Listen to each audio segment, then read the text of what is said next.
hello everyone! Andito na naman tayo sa 20%, ang programang puno ng puso para sa mga seniors. At syempre, kahit hindi pa senior. So alam nyo, tinupad ang pangako ni Tito Ramon Bunyag, ang kanyang pagbabalik at kasama natin siya ngayon na iinom ng ating mainit na tsaa. Sabay po tayo. Thank you. Salamat. Alam nyo, pag nandito sa programa namin, kayo di uminom ng tsaa, napapainom. Kasi kailangan siya akong sabayan. At syempre kayo po ay aming sinasabayan sa inyong mga merienda. Eh kami, walang merienda, talagang tsaa-tsaa lang kami. Pero bubusugin namin kayo sa ating mga kwentuhan ngayon. So napagkwentuhan ho natin, no, last Monday po, Tito Mon, okay, yung Christ and Crisis with Christ. Sinimulan natin sa mga Lenten practices. So ngayon po, may sarili na kayong pamilya. So meron din po ba kayong masasabi na sarili ninyong Lenten ways, Lenten traditions, o Lenten practices? Yeah, sunod din kami sa tradisyon, no? Yung may mga agamare, like yung bisita iglesia, di ba? Yung mga Stations of the Cross, di ba? At yung pananood ng mga passion play. Pero more sa aming matatanda, more sa loob ng bahay. Mas tahimik, ano. Yan. Okay lang sa bahay. Kasi siyempre, umatanda ka na, tapos naramdaman mo yung mainit na, ganyan. Unlike nung bata ka, kaya mo pa itong tiisin yung mainit. Pero pagka ganitong mga edad na may kondisyon pa, mas gusto mo yung doon sa bahay na mag-reflect. Ganun. Pero kumusta po ba doon sa area ninyo? Hindi ho ba pagka ganitong mahal na araw, dinudumog ng mga tao ang inyong lugar? Ay, totoo po yun. Pero salamat sa Diyos, hindi naman dumadaan sa harapan namin. Meron silang ibang way. Pero totoo po yun. At nakakalungkot din na sabihin ko sa inyo na yung mga pumupunta, umaakyat sa Tagaytay. Sorry po, no offense intended. Intended. Sila okay, dumadaan sa mga churches, pero diretso rin minsan yung iba doon sa beach sa Batangas. Dadaanan no? Dadaanan. So parang hi, hello na lang kay Lord. Okay lang kung dadalhin nila sa beach yung Panginoon, yung pagre-reflect doon sa beach. So mga lolos and lolas, hindi tayo talaga, no offense meant. Pero napapagkwentuhan po kasi natuto tayo no, sa mga sinauna na tradisyon na nakatulong sa atin ngayon. Kaya tayo rin mga lolos and lolas, hindi naman masama po na ipasa din natin sa susunod na henerasyon natin kung ano yung sa tingin natin ay mas makapagpapalapit sa atin sa Panginoon.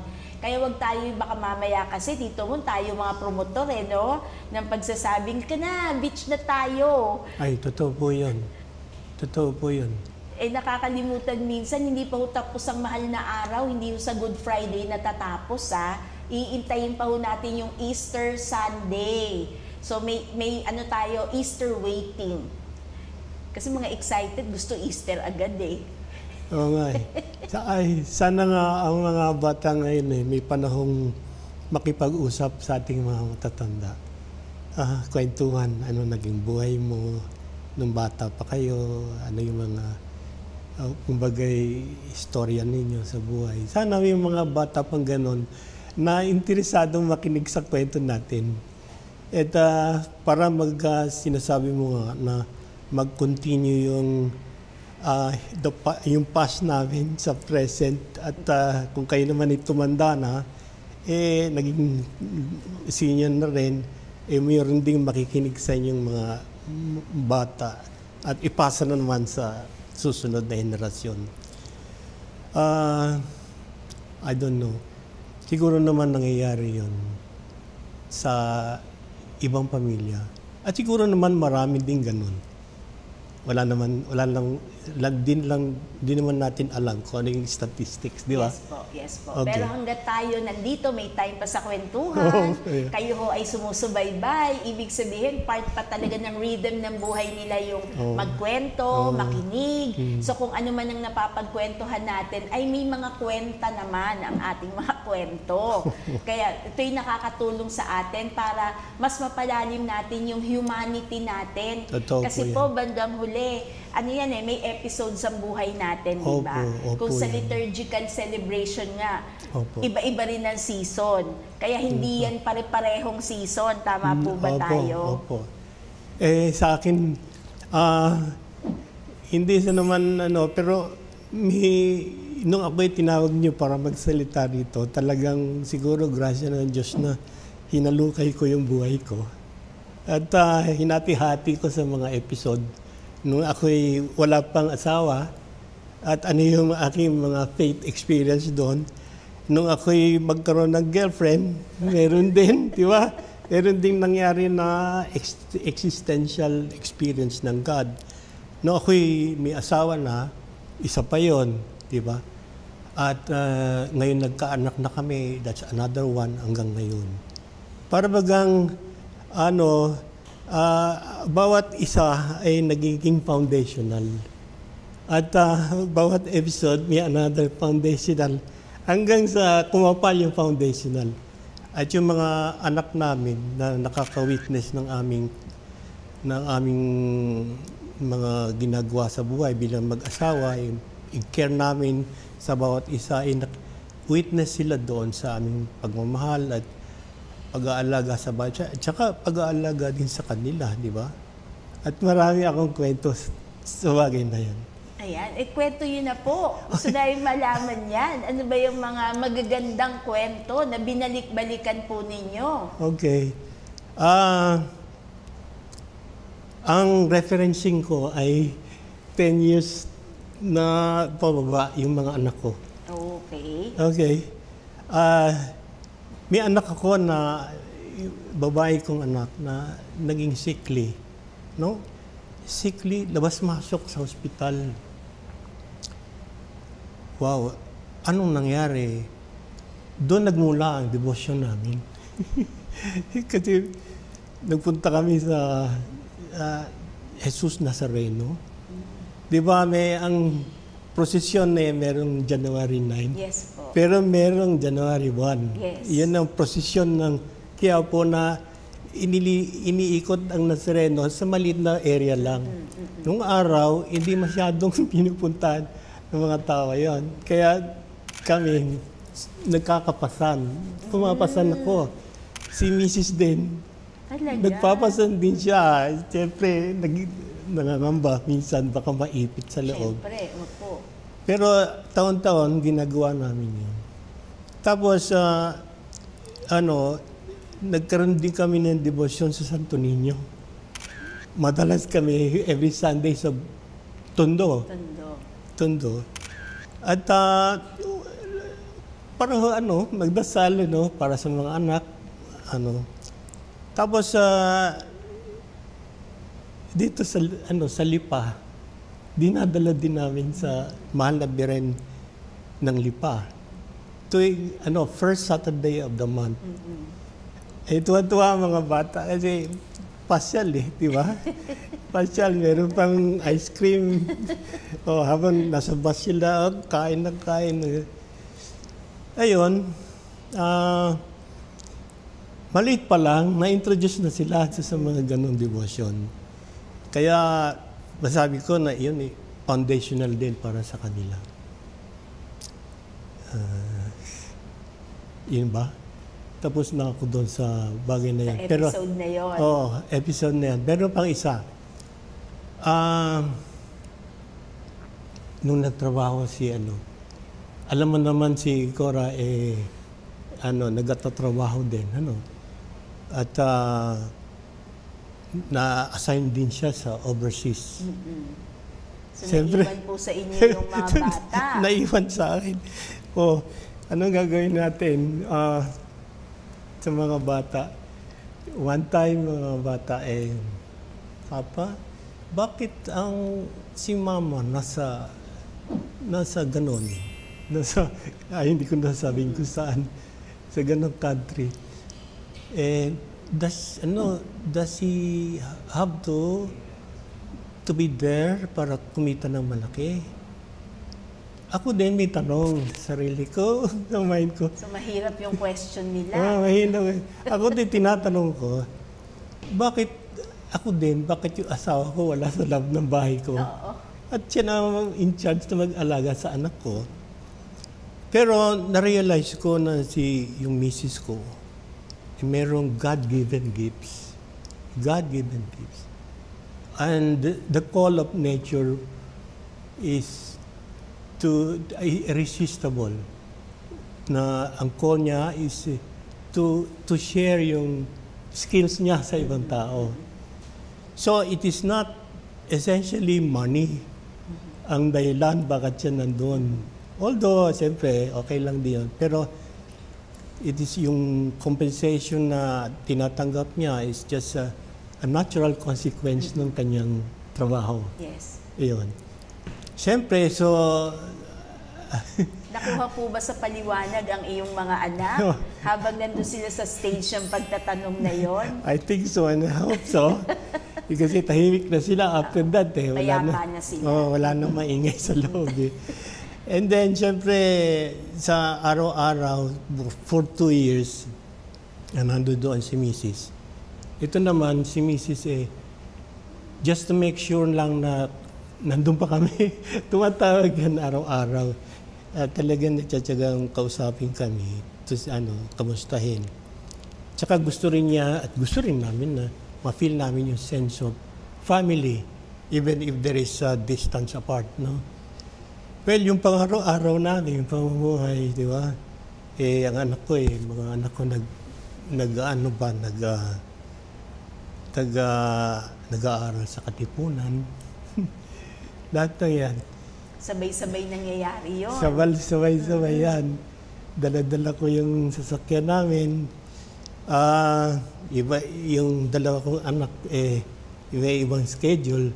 So, may I use the word deposito? Nilalagay ko muna sa daycare center, yung isa. And then, ihatid ko yung isang anak ko sa kasi tatlo yan. Yung akin namang eldest na daughter, okay lang siya. Iwan ko lang doon the whole day. Okay. Tapos hapon, pinipick up yun. So, but coming from Malabon, alright? And then going to the Katipunan area. Ay, traffic. 16 kilometers. Just me. Sari-sari. Gising kami ng maaga. Alright? Tulog pa yung mga yan. Pero we make sure we pray the rosary. We pray the rosary. Kasi ito lang, feeling ko, kailangan to na meron kaming protection all the time habang nagta-travel kami doon sa eskwela nila, patungo sa eskwela nila at pauwi. Yun, kung may sakit, siyempre, dalhin mo rin sa hospital, ganyan. At kung may mga parents meeting, di ba? Ako yung nakakapronta. Kaya yung misis ko after 2 years, hindi na bumalik. Hindi na, wala na. End contract. Enough na yun. Yun lang, nakakatawa na kapag magbe-birthday ako. Happy birthday, Papa. Happy birthday, Mama. Sa akin din yun. Tukoy. Dahil ako naging mother din. Aside from being a papa or father din. So, 2-in-1 ka po. 2-in-1. Gano'n din si Mrs. Isa yung naging papa, naging mama at the same. Mother and father. So, pareho kami. Yes. So, napakaganda po, lolos and lolas, itong kinukwento sa atin, Bagamat ito'y nakalipas na sa kanilang buhay, pero nakita natin kung paano gumalaw ang Diyos. Pero one thing important is that they know how to respect the plan of God. Parang lahat ng yon nakayanan kasi merong plano ang Diyos. Kasi kung hindi nyo po nakita yon yung giftedness ng misis ninyo, ang dali-dali magdesisyon, no? As a husband, hoy, umuwi ka na dito. Hindi ka magugutom, bumalik ka na lang. But because you also accepted and embraced the mission that God has intended for your wife, kinaya nyo.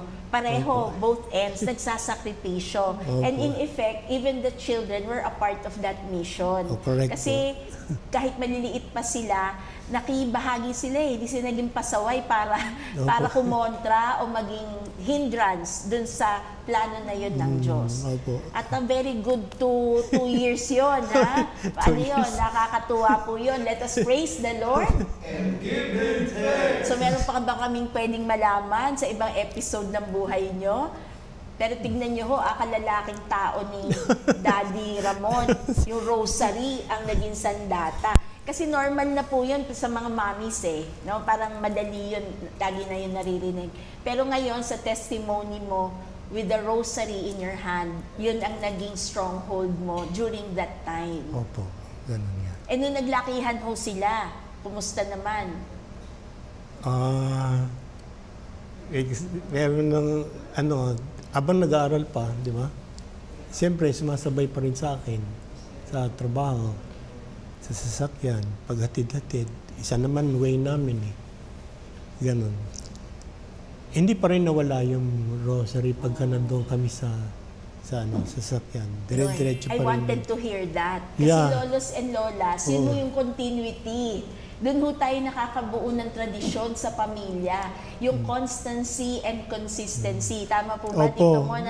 So hindi yun dahil nakaahon ka na dito sa plea mo during that time, tapos na, tinuloy nyo pa rin. I think it's the nature of who you are, kaya nagko-continue. Yung what you have started, you tend, without knowing it, without being aware of it, kinu-continue mo. Hindi mo alam yan, pero kinu-continue mo yung practice na yun. And which is good. And that is parang, wow, minsan tatanungin mo sarili ko, nasasaranungin ko sarili ko, wow, God is really true. And totoo He's the talaga. One working for us kung tutuusin, Siya yung tinatrabaho niya eh. So, co-worker lang tayo kung tutuusin.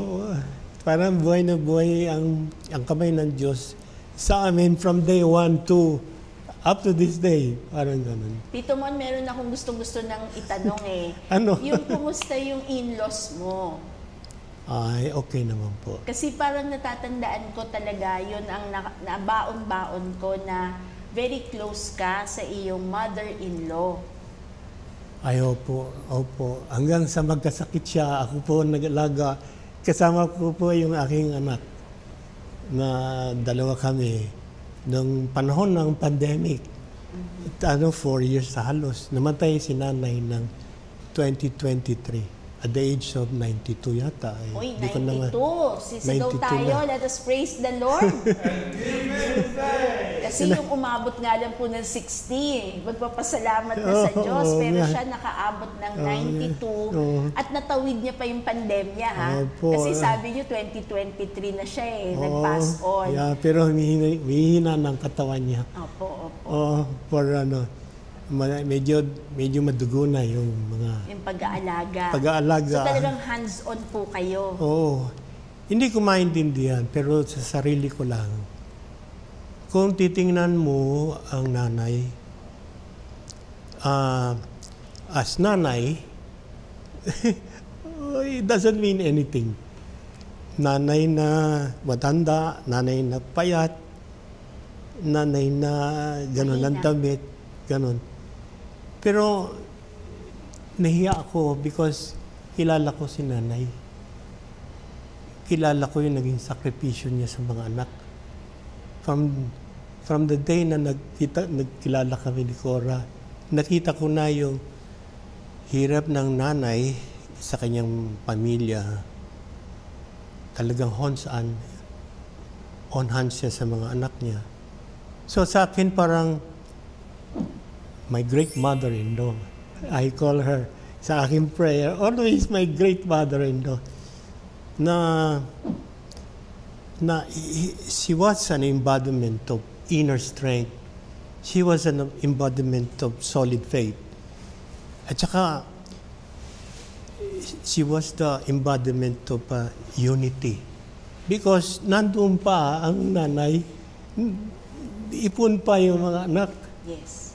Ipon pa yung mga anak. Kaya, I cannot reject yung bang call of duty na alagaan siya. Nahiya pa nga ako kasi marami akong kasalanan sa'yo. Nanay, hindi ako masyadong nakatulong sa'yo. Ganyan, no? Ikaw'y bata-bata pa. Pero sana patawarin mo ko. Ganyan.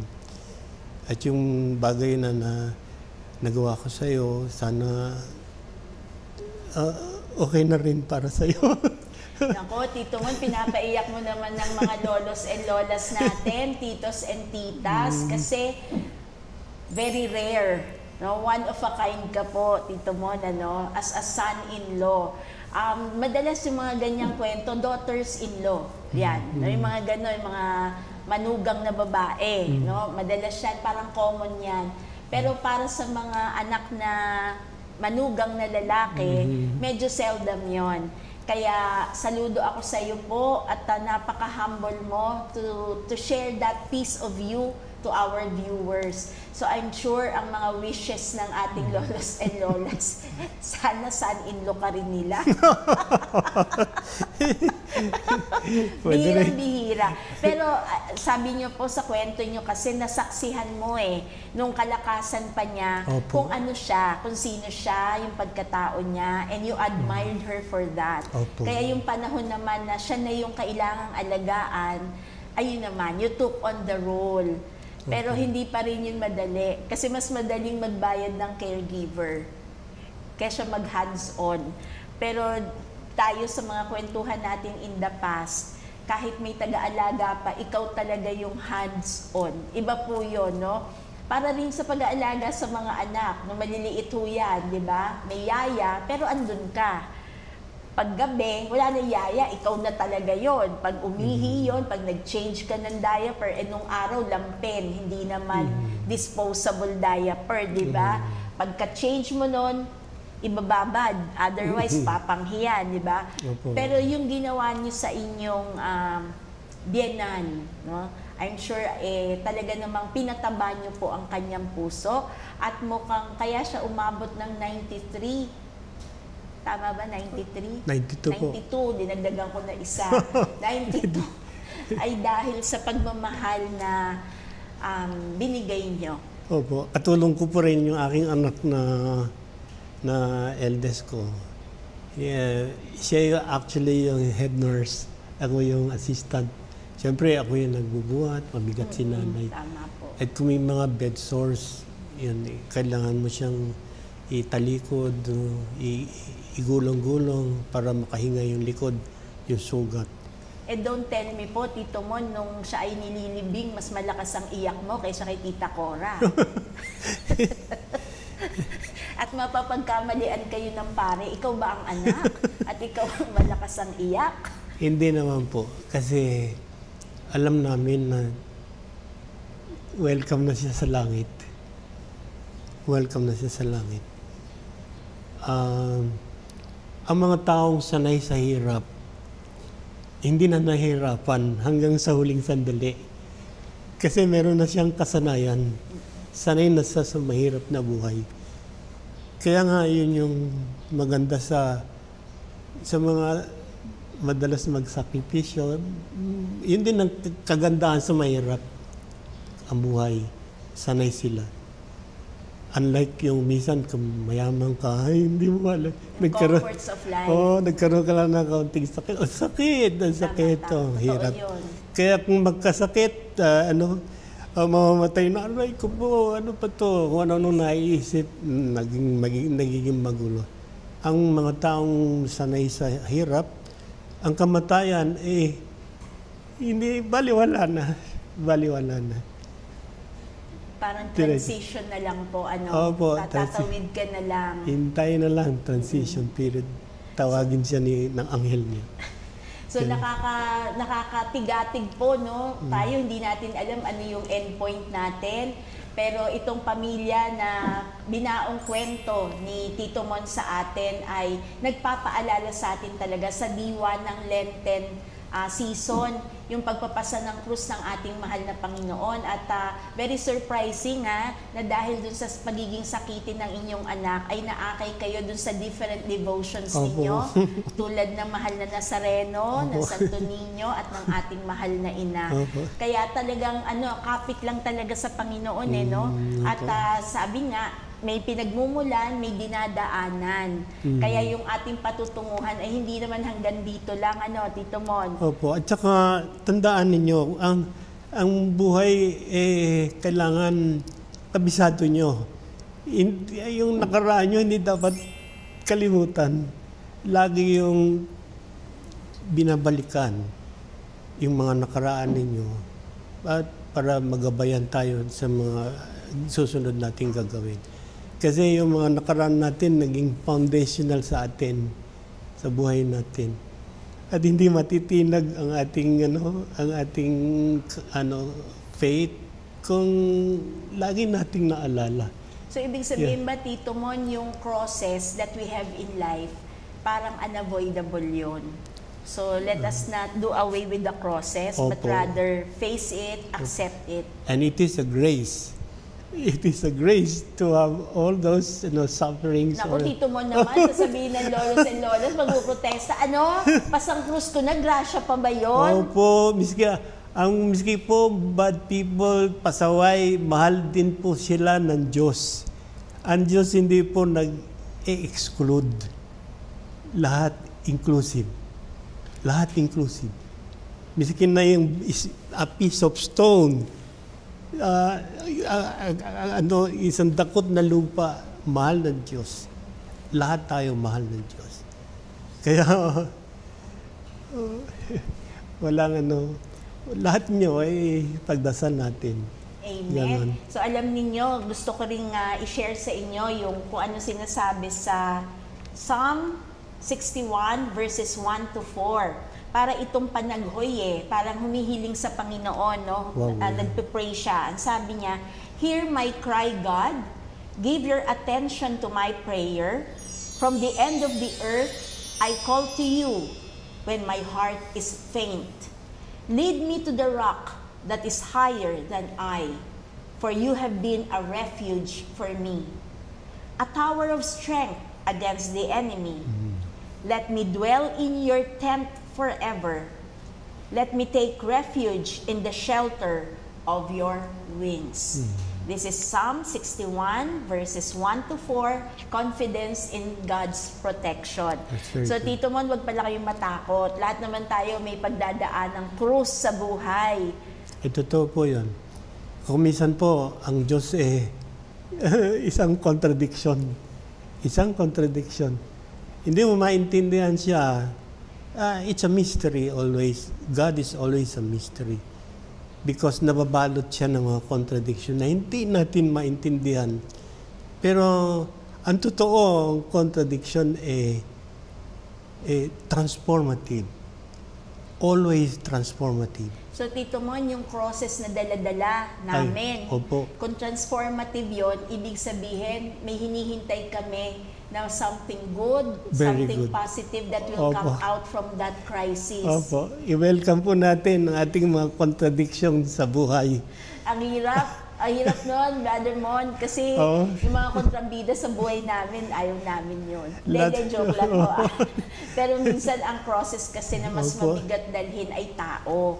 Diba? More than the financial problems, diba? Mga kung ano-ano, ang mabigat ay pagtao. Kaya siguro hand in hand, sama-sama together sa pagpapasa ng krus ng bawat isa. Let us just trust the process. The process of God. Let us just trust. Makinig, grasya. Trust the process. Gusto namin shortcut. Dito mo, shortcut kami. Gusto Easter, hindi dadaan ng Good Friday. Kaya minsan, mga lolos and lolas, we have to remind you po, dadaan tayo talaga sa kalbaryo. Opo. Well said po. Sige po, Tito Mon, thank you for this opportunity na na-share mo sa amin, lalo na yung mga personal part ng buhay mo. But we learned from that so much and from your insights na nakabagabag ng aming puso para kami ay mas magising, mas maging mulat dun sa mga possibilities ng grasya ng Diyos. Opo. Any parting words for our audience? Narinig naman po ninyo yung mga sinare ko. Basta't huwag lang po tayong matakot sa mga contradiction natin sa buhay. Malungkot kayo o kaya para kayong inapi, ganyan. Wala na kayong magawa. Akala nyo lagi na lang kayong apihin. Lagi na lang kayong parang ganon. Pero tanggapin lang ninyo yun. May maraming magandang bagay ang darating. Always think na yung contradiction ng Diyos, merong patutunguhan. Sabi ko nga, it's transformative. Hindi natin alam kung ano yung mangyayari in the future. Let us just trust the process. And we'll be at peace. Amen. Let us praise the Lord. Thank you. So, aabangan natin, no, kung ano mga mangyayari sa buhay natin. Just trust the process. So, ang ganda yung mga natutunan natin. Thank you so much, Tito Mon. Hanggang sa uulitin, hanggang sa muli. At maraming salamat. Pero syempre, may closing prayer pa si Tito Mon para sa atin, para ma-enlighten tayo. Anumang krisis ang dadaanan natin, pero ang tunay na liwanag ay walang iba kundi ang ating Panginoong Hesukristo. Sa ngalan ng Ama, ng Anak, at ng Espiritu Santo. Amen. Amen. Come, my light prayer. Come, my light, and illumine my darkness. Come, my light, and revive me from death. Come, my physician, and heal my wounds. Come, flame of divine love, and burn up the thorns of my sins, kindling my heart with the flame of thy love. Amen. Amen. In the name of the Father, and the Son, and the Holy Spirit. Amen. Let us praise the Lord. And give Him thanks. Kanina, in-honor ni Tito Mon ang kanyang great mother-in-law. Ngayon, i-honor din natin siya as the great son-in-law. Huwag naman po. Masyado po. Thank you very much. Salamat sa Diyos. At muli, maraming salamat, Tito Mon Bunyan. Thank you. Thank you for having me. Huwag kayong aalis next Monday, ha? Magkikita pa rin tayo. Bye. Bye po. Bye po.